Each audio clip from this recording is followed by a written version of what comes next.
What's going on, everybody? Good afternoon. We've got some Seattle Seahawks news here today because Over the Cap finally got their hands on the details of the Julian Love contract extension. And on this channel, when we get information about salary cap stuff, when we get information about contracts, I usually try to do something with it because it matters. And this stuff is really important in terms of roster building and understanding flexibility and understanding where the roster is going to be in the future and how things set up for the present. It all weaves together in a way that really has a massive impact in how your team ultimately comes together. So, got this earlier today. This is Over the Cap. I don't think Spotrac has it yet, so we're going to be taking a look at OTC today. And honestly, I kind of think OTC's look, the design of the website is actually better than Spotrac post update. Really don't like what Spotrac did with their website. But anyway, so yeah, Julian Love, we know that about a week ago he got the 3-year, $36 million extension, but we didn't really know anything beyond that. Now, there are going to be a few things that we as fans really care about, because there's definitely some stuff in the contract that Julian Love cares about, but isn't so interesting to people like us, right? We ultimately care about how it affects the salary cap and how it affects the team.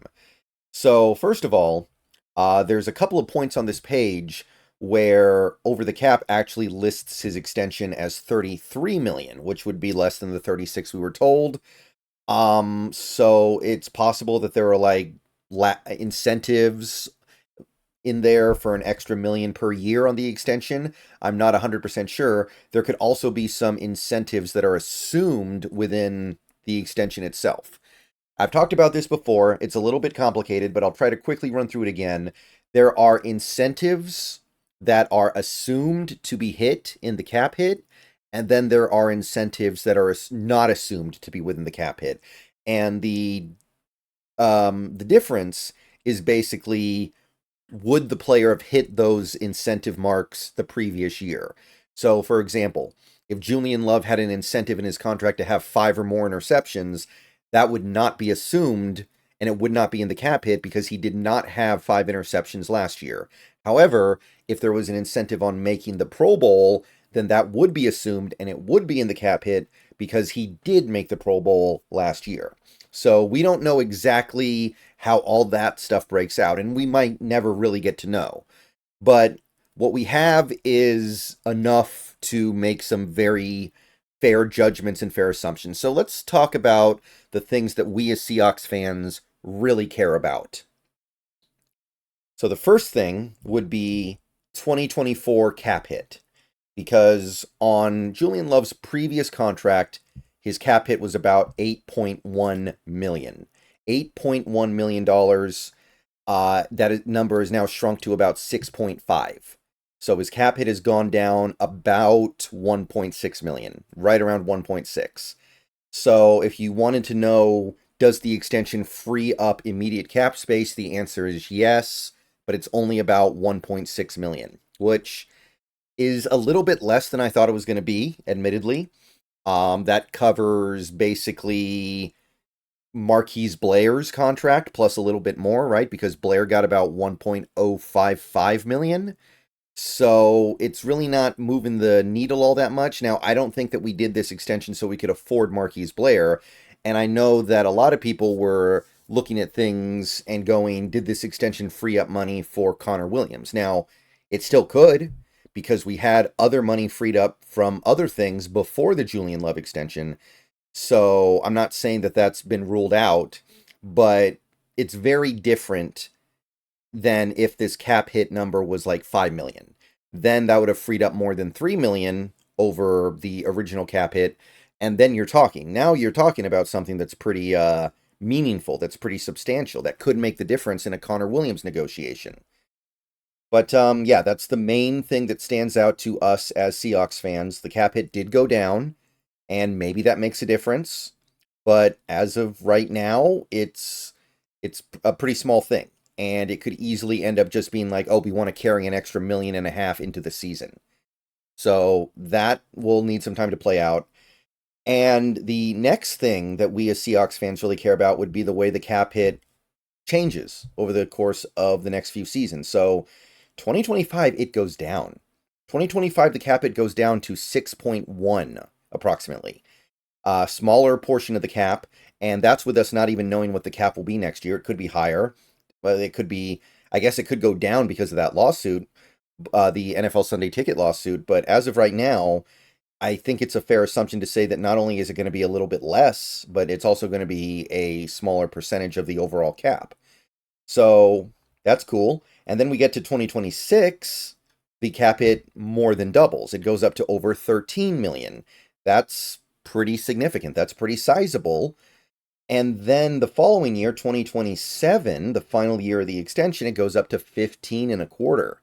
So it does balloon, but really, when you compare it to the way in which the contracts of, say, Quandre Diggs and Jamal Adams ballooned, it's really not that bad. I mean, as of right now, you take a look at this right here, the assumed cap percentage of this extension, even in 2026, is only about 4.7%. Now, again, that's an estimate based off what we think the cap will be, but it seems like a fair assumption. And then even the final year, it's less than 5% of the contract. So if Julian Love is playing legitimate Pro Bowl caliber safety for you, that's worth 5% of the cap. Like, not even $16 million in 2027 against the cap. If he's playing at a high level at that point, that might actually be worth keeping around.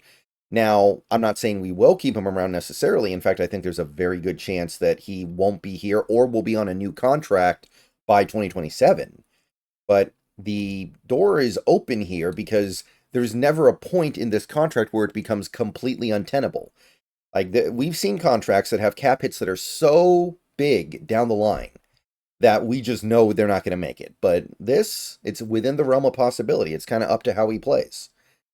So that would be the next part we as Seahawks fans care about. The final thing that really matters to us would be dead money in hypothetical future seasons of being released. So the dead money is obviously prohibitive this year. Not that we were going to release him right after extending him. The dead money is pretty much prohibitive in 2025. It would be over 9 million, which is significantly more than the cap hit if you keep him. You could do post June 1st, but why? You're still not saving that much. And how bad would Julian Love have to be a consideration for a post June 1st cut before the extension even kicks in? So 2025, he's here. 2026 is where things become a little bit interesting because of the way that the contract is structured, where he doesn't have a big bonus, the dead money cap hit on a 2026 release would only be 5.25 million versus a 13.25 cap hit. So you would save right about $8 million on a release. That is within the realm of possibility. I think that it's unlikely you do that unless he's not playing well and you're trying to go in a different direction. But that is an $8 million savings in 2026. And then 2027, it becomes pretty much painless to let him go. He'll be due 2.63 million approximately, so 2 5/8 million, more or less. And that's on top of a cap hit that is over 15 million. So you're saving over 12.5 million on a release then. So that is something that will very likely be exercised. That's virtually painless. 2.625 million in dead cap hit is very little. So at that point, I would expect him to either be released or put on a new contract. And it depends on how he plays. And that's basically the stuff that we as Seahawks fans care about. Again, we don't know exactly what the incentives look like. We're going to have to maybe get those down the line. Maybe we won't get them at all. It doesn't really matter that much.